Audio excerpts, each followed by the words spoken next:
The meteorite, or what Professor Maya Jensen initially thought was a meteorite, carved a smoldering path through the forest canopy about 2 miles from her research station. Under normal circumstances, she would have called it in immediately, but the climate research outpost was deliberately isolated, and she had learned to investigate anomalies herself. As she approached the impact site, the summer heat pressed against her skin like a physical weight. At 103 degrees Fahrenheit, today was breaking records even for this region known for its heat waves. Her research on climate extremes had brought her here, but even she found today's temperature oppressive. "Hello?" Maya called out, approaching the small crater cautiously. "Is anyone there?" The sound that responded wasn't human, a high-pitched, crystalline whine that made the hairs on her arms stand on end. Maya pushed past the scorched underbrush and froze at the edge of the smoking depression in the earth. The creature was humanoid but clearly not human. Its skin had a translucent, bluish quality that reminded Maya of glacier ice, with intricate patterns that seemed to flow beneath the surface. The alien, because what else could it be, was curled into a fetal position, its body giving off visible wisps of vapor, as if it were dry ice sublimating in the summer heat. "Are you okay?" Maya asked, immediately feeling foolish. Of course it wasn't okay, and it probably couldn't understand English anyway. To her shock, the creature's eyes snapped open, 6 of them, arranged in a circle where a human face would be. They glowed with an ethereal blue light. "Heat, dangerous," it said in perfect, although strangely accented English. "Help, cooling, die soon." Maya didn't hesitate. She shrugged off her backpack and pulled out her emergency thermal blanket, designed to reflect heat away from the body. "Will this help?" "It reflects thermal radiation." The creature reached out with a 7-fingered hand and touched the blanket. "Primitive. But temporary assist." Maya wrapped the blanket around the alien, who seemed to relax slightly as the reflective surface diverted some of the heat. "I'm Professor Maya Jensen. I study climate science. My research station is nearby, it has air conditioning." "Talira," the alien said. "From Cryones. Temperature, homeworld -60 of your Celsius units. This planet, fatal to my kind." Maya helped Talira to her feet. The alien was surprisingly light, almost weightless, as if her body density was significantly less than a human's. "Can you walk?" "My station isn't far." "Must try," Talira replied. Each movement seemed to cause her pain, and the vapor emanating from her body intensified when exposed to direct sunlight. As they made their slow progress through the forest, Maya's mind raced with questions. "How did you get here? Was that your spacecraft that crashed?" "Emergency pod. Main vessel in orbit. Malfunction, emergency landing." Talira's speech was becoming more labored. "Research mission studying diverse planetary climates. Ironic, now victim of one." Maya could see the research station through the trees now, a modern, solar-powered facility where she and a small team monitored climate patterns year-round. Currently, she was alone, her colleagues wouldn't return for another week. "Almost there," she encouraged. "Just a little further." Talira suddenly collapsed, her body trembling violently. The thermal blanket slipped away, and Maya watched in horror as the alien skin began to change, becoming more transparent, with visible fractures appearing like cracks in melting ice. "Cannot continue," Talira whispered. "Body temperature, critical." Without thinking, Maya lifted the surprisingly lightweight alien into her arms and ran toward the station. The alien's body felt uncomfortably cold against her skin despite the heat, like holding a block of ice that was rapidly melting away. "Stay with me, Talira," Maya urged as she fumbled with the station's security panel. "I'm going to help you. Whatever you need to survive here, we'll figure it out together." As the door slid open and the blessed wave of air-conditioned coolness washed over them, Maya wondered what she had just committed herself to, and whether she could actually save this fascinating creature from a world that was, quite literally, too hot to handle. The Climate Research Facility's freezer had never been used for such an unusual purpose. Maya had cleared out the ice core samples and climate monitoring equipment to make room for her alien guest, who now reclined on a makeshift bed of thermal blankets and cooling packs. "Your body temperature is stabilizing," Maya said, consulting the modified medical scanner she'd rigged to monitor Talira's vital signs. "Are you feeling any better?" Talira's 6 eyes blinked in sequence, a gesture Maya was beginning to recognize as affirmation. "The cooling is adequate for short-term survival. But this solution is not sustainable." "I know," Maya admitted, her breath forming clouds in the frigid air of the freezer. Even with her heavy parka, she couldn't stay in here with Talira for more than 20 minutes at a time. "I've called Dr. Elias Okafor. He's a materials engineer who worked with me on climate-resistant fabrics. If anyone can help us develop a portable cooling solution, it's him." "Thank you," Talira said, her voice stronger now that she wasn't suffering from heat stress. "Your compassion is unexpected. On my world, we have theoretical knowledge of other sentient species, but direct contact was considered improbable." Maya smiled. "Well, humans can surprise you, sometimes in good ways." The facility's alarm chimed, signaling an approaching vehicle. Maya checked the security camera feed on her tablet. "That's Elias," she said with relief. "I'll bring him in." Minutes later, Dr. Elias Okafor stood in the doorway of the freezer, his eyes wide with wonder and scientific curiosity. "Remarkable," he breathed, the word nearly lost in the cloud of vapor from his mouth. "Absolutely remarkable." Talira raised a 7-fingered hand in greeting. "I am Talira, xenobiologist of Cryones.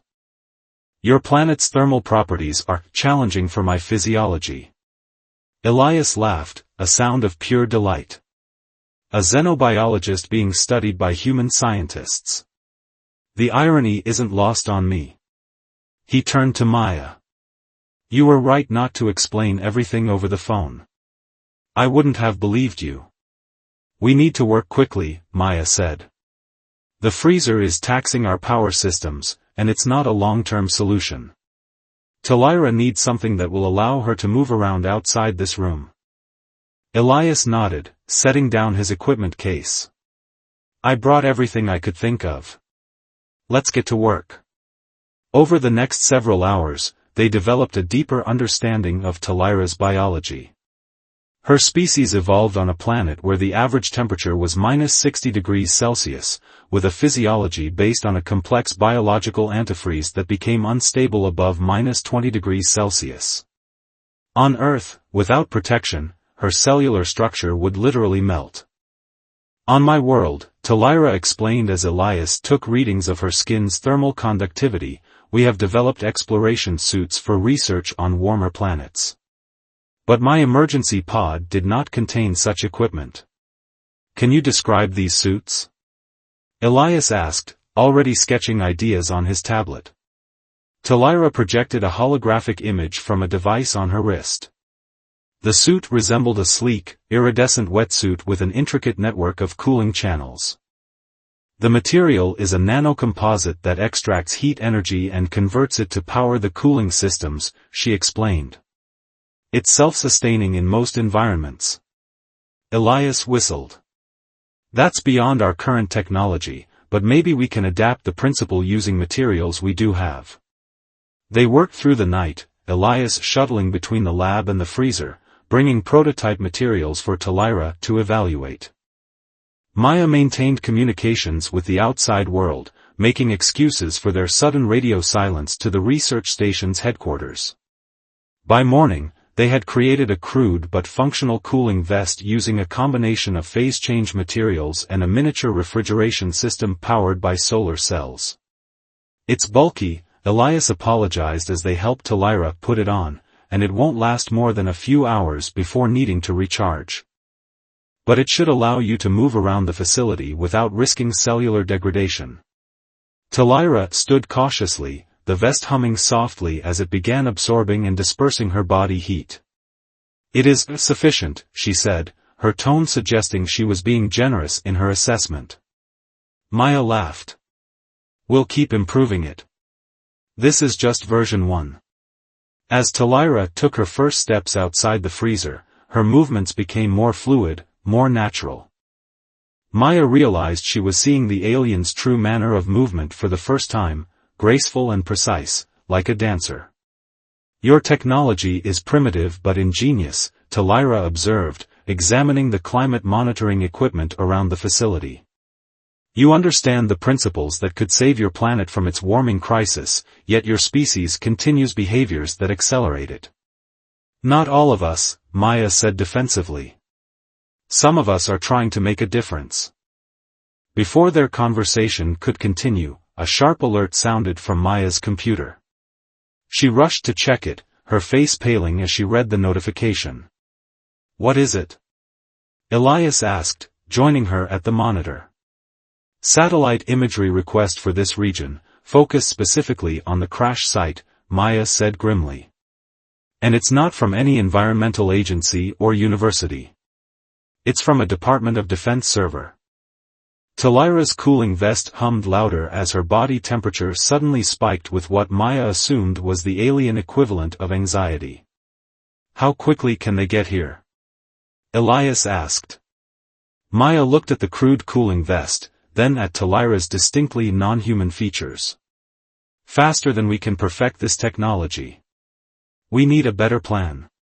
Talira's 6 eyes rotated in their circular pattern, focusing on the humans. "On my world, we have a saying, knowledge shared is survival multiplied. I will teach you everything I know about our cooling technology, and together we will adapt it to your materials science." As if to punctuate the gravity of their situation, the distant sound of helicopter rotors echoed across the valley, growing steadily louder. Agent Dominic Wells removed his sunglasses as he surveyed the impact site. Despite the sweltering heat, he wore his standard-issue black suit without showing any discomfort. 15 years with the Department of Extraterrestrial Containment had taught him to ignore physical discomforts in pursuit of his mission. "Analysis?" he asked the technician who was scanning the crater with specialized equipment. "Definitely not terrestrial," the woman replied, wiping sweat from her forehead. "Radiation signature matches nothing in our database. And these residual particles." She held up a sample container with shimmering blue crystals. "They're maintaining a temperature of -40 Celsius despite the ambient heat." Wells nodded, his expression unreadable. "Any indication of the occupant?" "Tracks leading north, sir. 2 sets, 1 human, 1 not." Wells glanced in the direction indicated, where broken underbrush created a clear trail toward the distant research facility visible on the mountainside. "Have we identified the research station personnel?" he asked his assistant, who was scrolling through data on a tablet. "Yes, sir. It's registered to Professor Maya Jensen, climate scientist. Currently on sabbatical with a skeleton crew. Records show only Jensen should be on site this week. And now she has a visitor," Wells said flatly. He pressed the communication device in his ear. "Team 2, establish perimeter surveillance on the climate facility. No engagement until my arrival. Priority is containment of the non-terrestrial entity with minimal human exposure." "What about Professor Jensen, sir?" his assistant asked. Wells' face hardened. "She's now classified as a person of interest in a matter of national security. Her cooperation will be requested. If denied, it will be compelled." Inside the research facility, Maya, Elias, and Talira worked frantically. The distant hum of helicopters had faded, but they knew it was only a temporary reprieve. "They're setting up surveillance," Elias said, peering through specialized binoculars. "I count at least 3 observation posts in the hills around us." Maya continued packing essential equipment into durable cases. "How's the cooling suit coming?" Talira stood in the center of the lab, her body now encased in a sleeker version of the prototype. Elias had worked through the night incorporating Talira's suggestions, creating a network of microscopic cooling tubes throughout the fabric that pulled heat away from her body. "It is functioning at 67% efficiency," Talira reported. "Sufficient for short-term exposure to your atmosphere, but not ideal for prolonged activity." "It will have to do," Maya said grimly. "The government vehicles have been moving closer each hour. By my calculation, they'll make their approach by nightfall." Elias set down his tools and wiped his hands on a cloth. "The emergency exit through the geothermal monitoring tunnel is prepped. We can be out and away before they surround the facility completely." "And then what?" Maya asked, voicing the question they'd all been avoiding. "We become fugitives?" "For how long?" Talira's 6 eyes rotated in their unsettling circular pattern. "My ship remains in orbit. If I could establish communication, extraction would be possible. But you'd need specialized equipment for that," Elias said. "The kind that would immediately trigger monitoring systems and give away our location." A tense silence fell over the lab. Maya walked to the window, careful to stay out of sight as she surveyed the beautiful landscape that had become their prison. "We're missing something," she said finally. "These people hunting you, Talira, they've obviously dealt with extraterrestrial contact before. They have protocols, equipment, an entire infrastructure dedicated to this possibility." "Your point?" Elias asked. "My point is that they might have technology that could help Talira survive here. Or even help her communicate with her ship." Talira tilted her head, a gesture they'd learned indicated curiosity. "You suggest cooperation with those who would likely imprison me for study?" "Not exactly," Maya said, a plan forming in her mind. "But what if we could access their resources without surrendering you to them?" Before she could elaborate, the facility's security system chimed with an incoming transmission. Maya checked the monitor and frowned. "They're requesting communication. Visual feed." "Ignore it," Elias suggested. "That would only accelerate their timeline for direct intervention," Talira observed. "Logical course is to engage while continuing preparation for escape."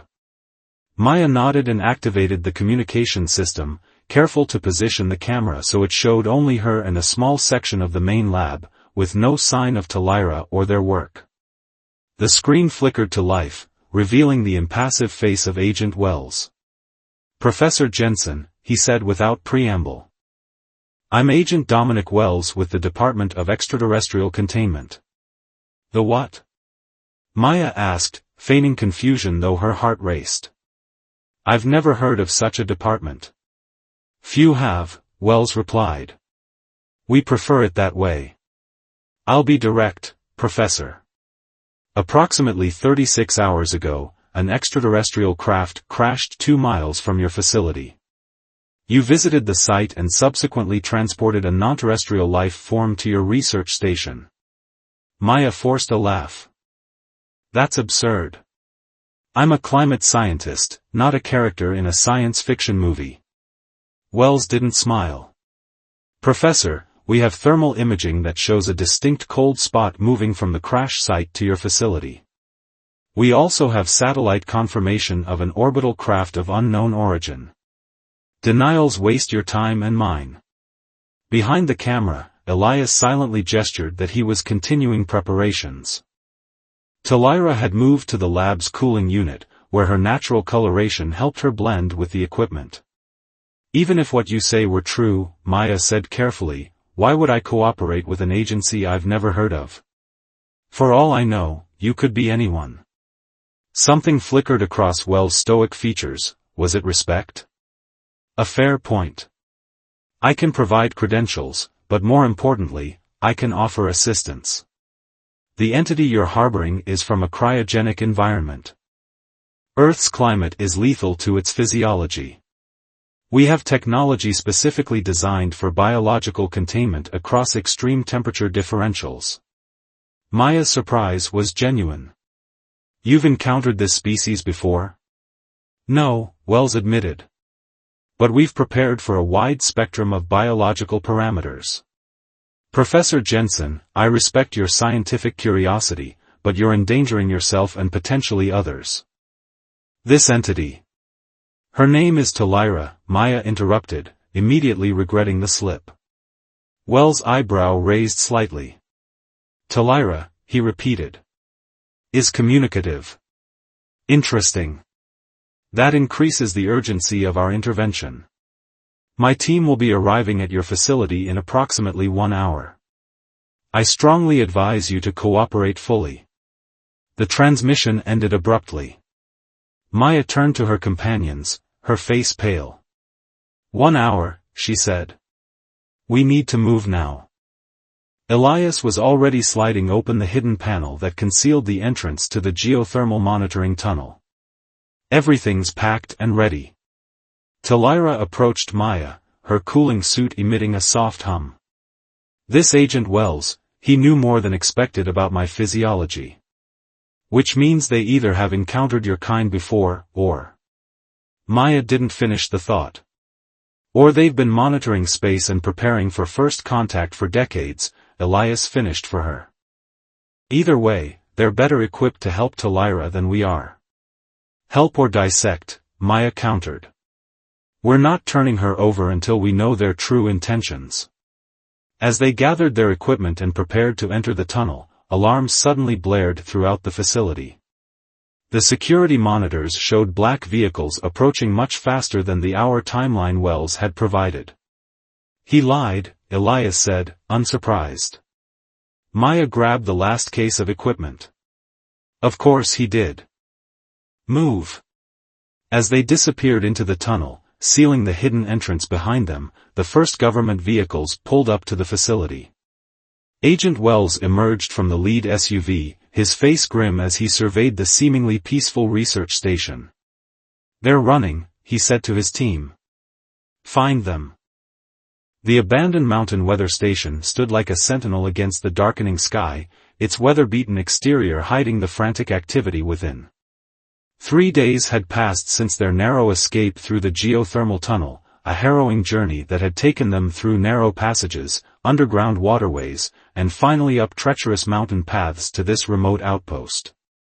Talira's cooling system is failing, Elias announced grimly as he examined the increasingly brittle connections in the makeshift suit.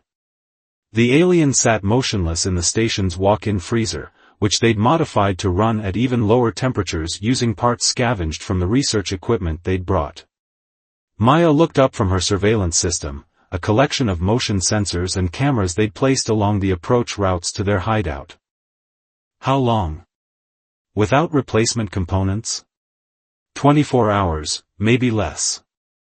Elias wiped sweat from his brow despite the chill air seeping from the freezer. The power fluctuations from this old generator aren't helping. We need stable electricity to maintain the cooling circulation. Talira's 6 eyes rotated toward them, the usual vibrant blue now dull and clouded. My body is adapting as much as possible, she said, her voice weaker than before. But the biological process cannot overcome basic physics. My cellular structure requires temperatures below what your technology can consistently provide in portable form. Maya slammed her fist against the table in frustration. There has to be a way. We've come too far to fail now. The radio they'd been monitoring for government communications suddenly crackled to life. They discovered that Agent Wells' team used a supposedly secure frequency, but Talira had shown them how to modify their equipment to intercept it. Sierra team reporting a negative contact at southwest quadrant, a voice reported. Moving to grid section Charlie 9. Copy Sierra, came the response. Maintain sweep pattern. Delta team has reported unusual power consumption at abandoned facilities in the northeast sector. Investigating. Maya and Elias exchanged alarmed glances. Their location had been narrowed down. We need to move again, Maya said. Talira can't withstand another journey, Elias countered. Not in her current condition. The freezer door opened wider as Talira emerged, her cooling suit emitting alarming clicks as the system struggled. Perhaps it is time to consider negotiation with Agent Wells. Out of the question, Maya snapped. We've been through this. Have you considered, Talira said gently, that your determination to protect me may be clouding your scientific judgment? This Agent Wells spoke of specialized containment technology. It could represent my only chance for survival. Before Maya could respond, a soft knock at the station's rear entrance froze them all in place. No one should have been able to approach without triggering their sensors. Elias grabbed an improvised weapon, a piece of pipe they'd fashioned into a defensive tool, while Maya positioned herself protectively in front of Talira. Professor Jensen, called a familiar voice. It's Agent Wells. I'm alone and unarmed. Impossible, Maya whispered.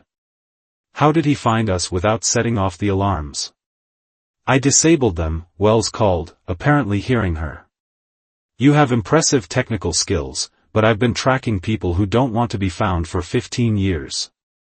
Elias looked to Maya, silently asking for direction. She hesitated, then nodded. He moved to the door, pipe still in hand, and opened it slowly. Agent Wells stood alone in the gathering darkness, his suit immaculate despite the difficult terrain.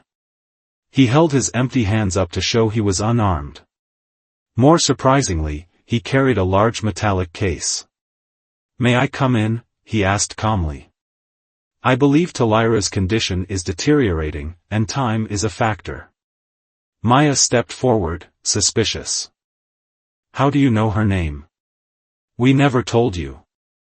I have excellent hearing, Wells replied, stepping inside as Elias reluctantly moved aside.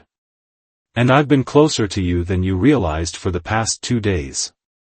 Wells' eyes fell on Talira, and for the first time, his professional mask slipped, revealing genuine concern. Your cooling system is failing, he observed. The power requirements exceed what this facility can provide. Why are you here? Maya demanded. And where's your team of black-suited government agents? Wells set down the case he was carrying. They're executing a search pattern based on false intel I provided. That gives us approximately 3 hours. 3 hours for what? Elias asked. To make a decision that will determine whether Talira lives or dies, Wells said bluntly. He opened the case, revealing a sophisticated device with circuitry unlike anything Maya or Elias had seen before. This is an advanced thermal regulator, Wells explained, removing components that seem to glow with their own inner light. It uses technology that isn't exactly terrestrial in origin. Maya's eyes widened. You've had contact with other species. Let's just say this isn't the DEC's first rodeo, Wells replied. This device can be integrated into your cooling suit designed to increase efficiency by roughly 400%. It would allow Talira to function in Earth's environment without constant fear of cellular breakdown. Why would you help us? Elias asked suspiciously. Your job is to capture her, isn't it? Wells' expression became complicated. My job is to protect Earth from potential extraterrestrial threats. But in 15 years, I've learned that different doesn't automatically mean dangerous. He looked directly at Talira. I reviewed the data from your crash site. Your vessel was a scientific exploration craft, not a military or colonization ship. That is correct, Talira confirmed, her voice strengthening slightly as she became engaged in the conversation. My mission was purely scientific, to study diverse planetary atmospheres. I believe you, Wells said. But my superiors operate on worst-case scenarios. They want you contained and studied. Your technology extracted and weaponized. So why betray them to help us? Maya pressed. Wells was silent for a long moment. Because 20 years ago, we encountered another peaceful explorer. One whose biology couldn't withstand Earth's environment. His voice grew quieter. The procedures used to study that being resulted in its death. I was junior then, just following orders. I've been trying to atone ever since. The room fell silent except for the labored humming of Talira's failing cooling system. If I help you integrate this technology into Talira's suit, Wells continued, you need to understand the stakes. I'll be branded a traitor. You'll both be considered accomplices to espionage. There's no going back to your careers, your lives. Maya looked at Elias, then at Talira, whose condition was visibly worsening by the hour. What's the alternative? I can arrange for Talira to be taken to a secure facility, Wells said. I have enough influence to ensure she's treated humanely, studied respectfully. But she would never be free again, and the technology from her world would be co-opted for military applications. Talira stepped forward, her movements stiff as her cooling system struggled. Agent Wells, if you assist us, what is your plan? Where could we go that your government could not find us? A faint smile crossed Wells' face. I didn't say I had all the answers. But I do have access to resources that could help, including a secure communications array that might reach your ship in orbit. Outside, thunder rumbled as a summer storm approached the mountains. The old weather station creaked in the rising wind. We have to decide quickly, Wells said, glancing at his watch. My team will realize they're on a wild goose chase soon enough. Maya looked at the sophisticated components in Wells' case, then at Talira, whose life hung in the balance of their decision. In just a few days, this alien had become a friend, had trusted them with her life. The choice was clear. Let's get to work, she said, moving toward the case. As rain began to pelt the windows of the weather station, the unlikely allies bent over Talira's cooling suit, their futures now irrevocably intertwined in a race against time, heat, and the full force of a government that would stop at nothing to claim an alien prize. Dawn broke over the mountains, casting long shadows across the valley where a small convoy of unmarked vehicles sped along a private access road. In the lead SUV, Maya checked the rear-view mirror for the 100th time, scanning for signs of pursuit. Still clear, she reported, glancing at Elias who was monitoring a custom tracking system in the passenger seat. In the back, Talira sat between Agent Wells and a collection of equipment hastily packed from the weather station. The alien's new cooling suit hummed with quiet efficiency, its surface glistening with the otherworldly technology Wells had provided. The integration had taken most of the night, but the results were remarkable. Talira's condition had stabilized completely, and she now moved with the fluid grace they had only glimpsed before. We have approximately 20 minutes before we reach the communication facility, Wells said, checking his secure phone. And about 40 minutes before my deception is discovered. Will it be enough time? Elias asked. Wells' face remained impassive. To establish contact with Talira's ship? Possibly. To complete the extraction before my team arrives? That depends on how quickly her people can respond. The convoy rounded a bend, revealing a cluster of massive satellite dishes nestled in a remote valley. The facility was surrounded by a security fence and guard posts, but as they approached, Maya noted with surprise that the gates stood open.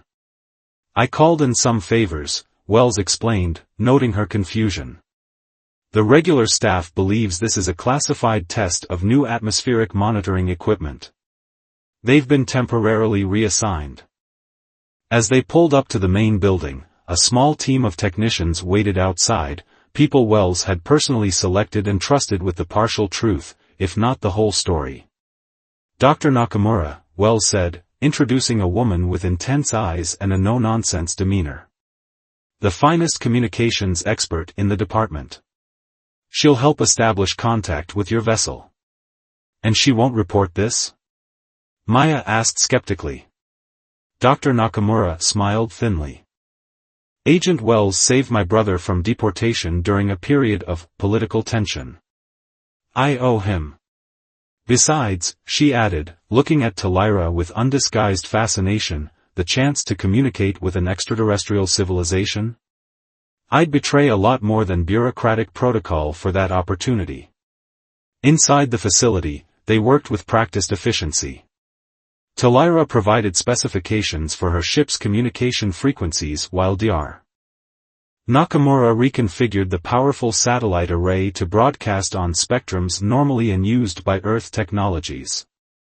The message is prepared, Talira announced after programming a series of complex codes into the system.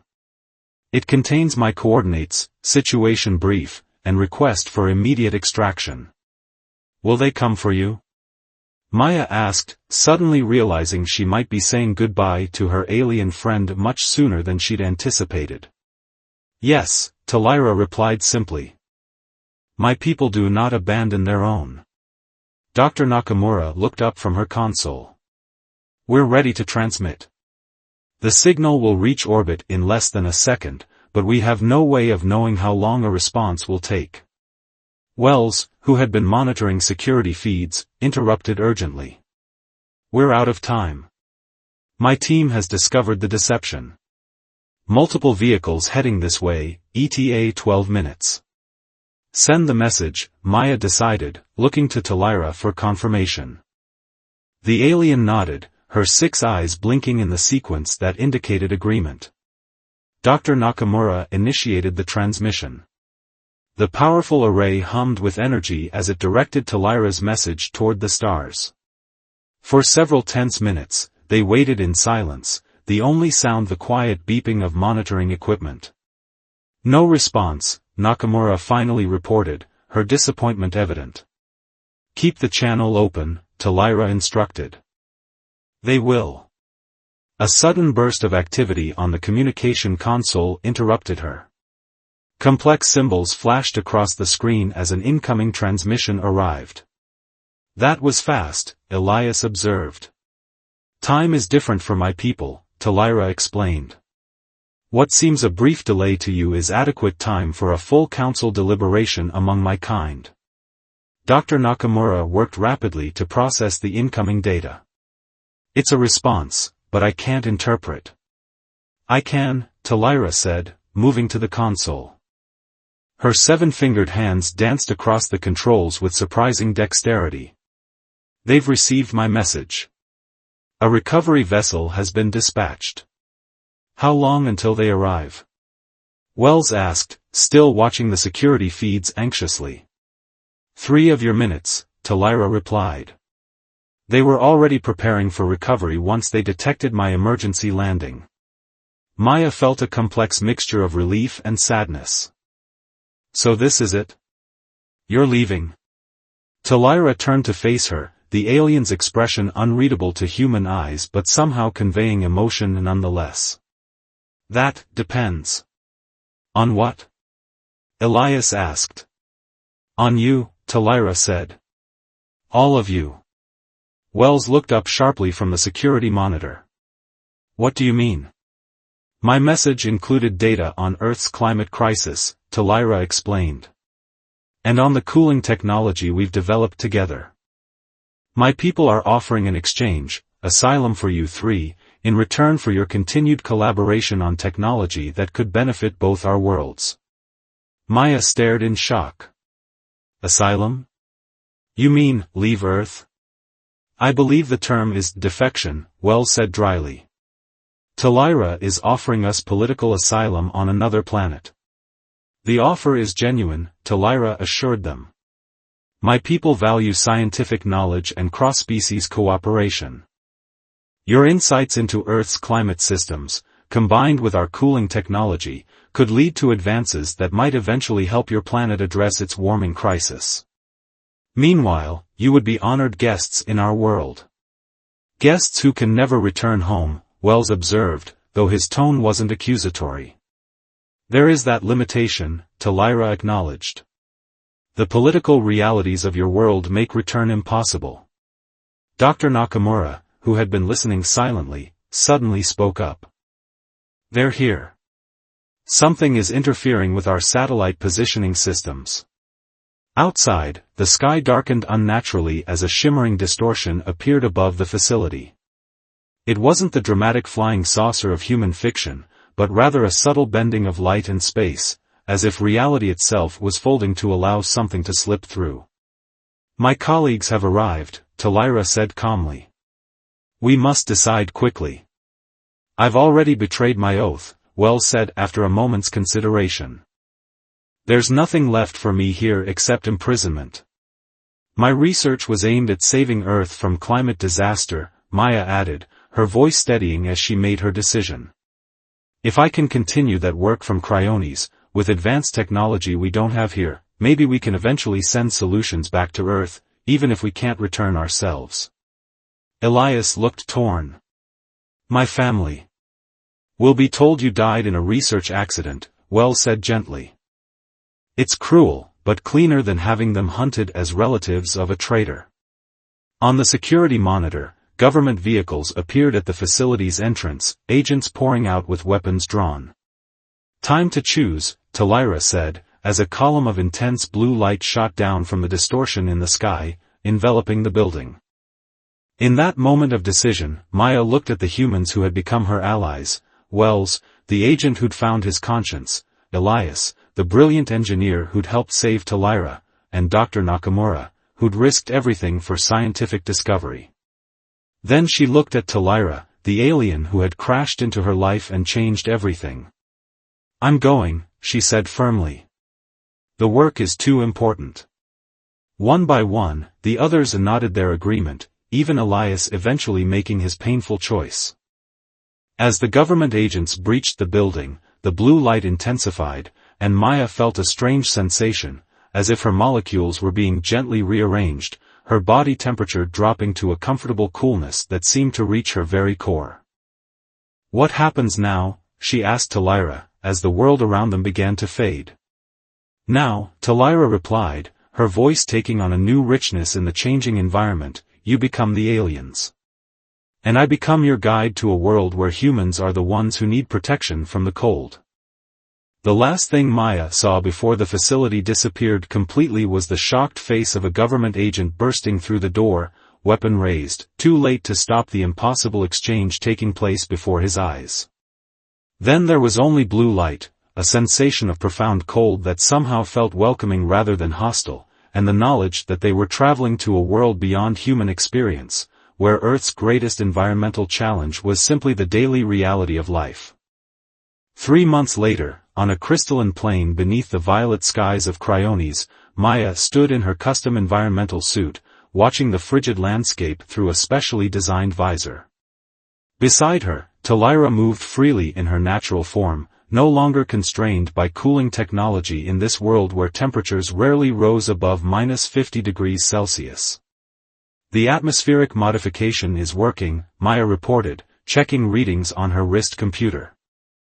"The test zone shows a 3% increase in thermal retention without disrupting the native ecosystem." "Excellent," Talira replied. "The Council is pleased with our progress." In a domed laboratory nearby, Elias and Wells worked with Cryonian scientists, adapting the cooling technology they developed for Talira into a system that could potentially be deployed on Earth to counter the warming crisis. Dr. Nakamura had become the communications specialist for their team, finding ingenious ways to package their research so it could be transmitted to Earth in forms that would be recognized as scientific breakthroughs rather than alien intervention. "Do you ever regret coming?" Talira asked, her 6 eyes studying Maya with the perceptiveness that had become familiar. Maya looked up at the strange stars of an alien sky, then back at the frigid beauty of her new home. "Sometimes I miss the warmth of Earth," she admitted. "The feeling of sunlight on bare skin, the sound of rain, the smell of growing things." Talira made a gesture that Maya had learned was the equivalent of understanding. "And yet? And yet, I'm helping save both our worlds," Maya finished. "Creating technology that bridges the gap between extreme environments. Building understanding between species." She smiled behind her visor. "Worth a little homesickness, don't you think?" As they walked back toward the research dome, Maya reflected on the irony of their situation. She had gone from studying Earth's dangerous warming to living on a world where warmth was the enemy, yet the principles of adaptation and balance remained the same. In fleeing a government that feared difference, they had found a civilization that celebrated it. Sometimes, Maya thought, you had to leave home to save it. And sometimes, finding yourself caught in the heat meant discovering the true meaning of coolness, both scientific and personal. Inside the dome, the unlikely team of human defectors and alien scientists continued their work, sending whispers of innovation back to a warming Earth while finding their own place in the crystalline beauty of a frozen world.